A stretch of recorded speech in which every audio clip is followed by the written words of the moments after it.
Welcome to episode 5 of our Enduring Legacy series. In this segment, we will feature the diverse capabilities of the Afghan National Security Forces to include something more than just basic combat operations. Firefighters, artillery experts, explosive disposal units, and instructors are all important components of any effective military, and for the ANSF, they are the critical structure that makes up their total force. There is little doubt about the fierceness and effectiveness of ANSF combat troops. However, maintaining a fully faceted standing military requires more than just fighters.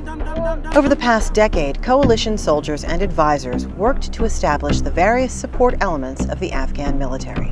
One major component to the safety of all soldiers is the ability to evacuate casualties.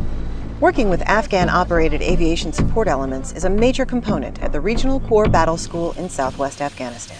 Today was a training on how to get on the helicopter, how to get off the helicopter, how to do a medevac, and how to provide security during medevacs.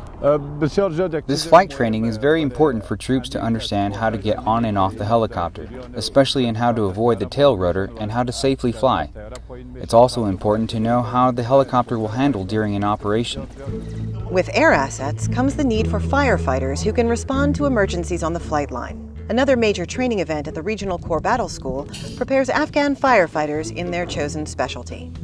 Our post-2014 and beyond actions that the base and the airfield is going to be turned over to the ANA.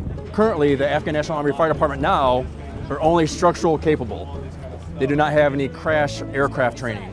So the decision was made to bring us in so we can give the guys a course on crash fire rescue to allow local civilian flights to start flying into the airfield to help bolster the local economy. Field artillery is the long arm of combat operations.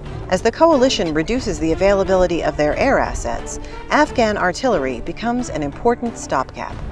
Once coalition forces start pulling out and leaving, they weren't going to have that air support that they normally have and rely on.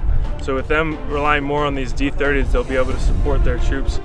During this past elections, there were numerous fire missions throughout the Corps in support of the elections, and there was zero civilian casualties. It was all safe and accurate fires.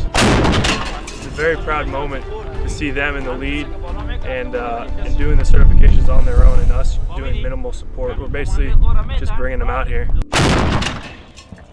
Finally, as with the coalition-led patrols, the ability to detect and defeat improvised explosive devices is paramount in the safety of soldiers and civilians in Afghanistan. During 2014, IEDs caused 56.8% of civilian deaths. Well, on EOD, they are learning to deal with UXO and with landmines and those type of things. Improvised explosive devices are a totally different animal. That threat is constantly evolving and changing. We appreciate all of the instructors who have taught us and wish them a long life.